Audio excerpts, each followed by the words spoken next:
2001ನೇ ಇಸ್ವಿ ಅದೊಂದು ಕರಾಳ ಗಳಿಗೆ ನೀವು ಕೂಡ ಅಲ್ಲಿ ಅವತ್ತು ಏನಾಯ್ತು ನೀವು ನೆನಪು ಅವತ್ತು ಕೂಡ ದೊಡ್ಡ ಸವಾಲನ್ನ ಫೇಸ್ ಮಾಡಿ ನೀವು ಫೇಸ್ ಮಾಡಿದ್ರಿ ಅವರು ಫೇಸ್ ಮಾಡಿದ್ರಿ ಅಂದರೆ ಈಗ ನಾವು ಅವತ್ತು ರೇವಣ್ಣವ್ರ ಮೇಲೆ ಆ್ಯಸಿಡ್ ಹಾಕಬೇಕು ಅಂತ ಅಂದ್ಕೊಂಡಿದ್ದದ್ದು ಅದು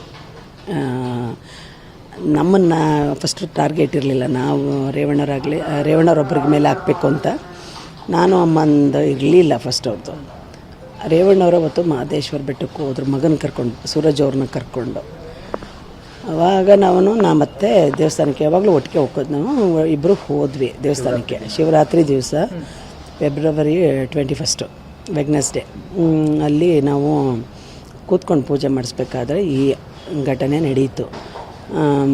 ಹಾಗಾಗಿ ನಮ್ಮ ಅತ್ತೆಗೆ ಒಂದು 60-65% ಬರ್ನಾಗ್ಬಿಡ್ತು. ಅವರು ಉಳಿದು ಬಂದದೇ ಭಾಳ ಕಷ್ಟ, ಮಿರಾಕಲ್, ಪುನರ್ಜನ್ಮ ನಮ್ಮ ಅತ್ತೆಯವ್ರದ್ದು.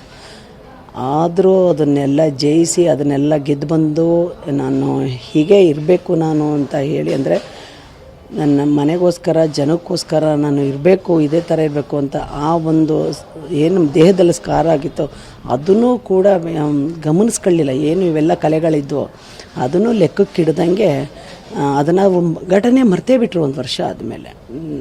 ನಿಜ ಹೇಳ್ತೀನಿ, ಅವತ್ತು ನಮ್ಗೆ ಆಮೇಲೆ ಗೊತ್ತಾಯಿತು ಅವ್ರಿಗೆ ಕನ್ವೆನ್ಷನ್ ಆಗಿತ್ತಂತೆ. ಅವ್ರು ಆ್ಯಸಿಡ್ ಹಾಕ್ತಾರೆ ಇಬ್ಬರು ಹುಡುಗರಿಗೂ. ನಮ್ಮ ಮಾವ ನಮ್ಮ ಅತ್ತೆನಾಗೆ ಹಿಂಗಾಗಿದೆ, ಅವ್ರ ಫಾದರ್ಗೆ ಕ್ಯಾನ್ಸರ್ ಆಗಿತ್ತು. ಯಾರು ಈ ಆ್ಯಸಿಡ್ ಹಾಕಿದ್ರಲ್ಲ ಹುಡುಗರು ತಂದೆಗೆ. ನಮ್ಮ ಅತ್ತೆ ಹತ್ರ ಬಂದು ಅಂದ್ರಂತೆ, ನಮ್ಮ ಅತ್ತೆ ಹೋಗಲಿ ಬಿಟ್ಬಿಡಿ, ಅವೆಲ್ಲ ಏನು ಬೇಡ.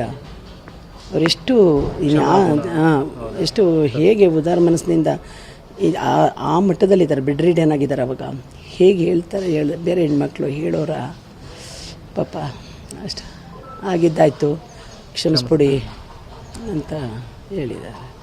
ಹಾಗಾಗಿ ಅವ್ರಿಗೆ ತುಂಬ ಹೌದು ಆ ಸಮಯದಲ್ಲಿ ತುಂಬ ಹಾನಿಯಾಗಿತ್ತು ದೇಹದಲ್ಲಿ. ಆಮೇಲೆಲ್ಲ ಸ್ವಲ್ಪ ರಿಕವರಿ. ನಮಗೆ 25 ವರ್ಷ 6 ತಿಂಗಳಾಯಿತು ನಮ್ಮದು ಘಟನೆ ನಡೆದು.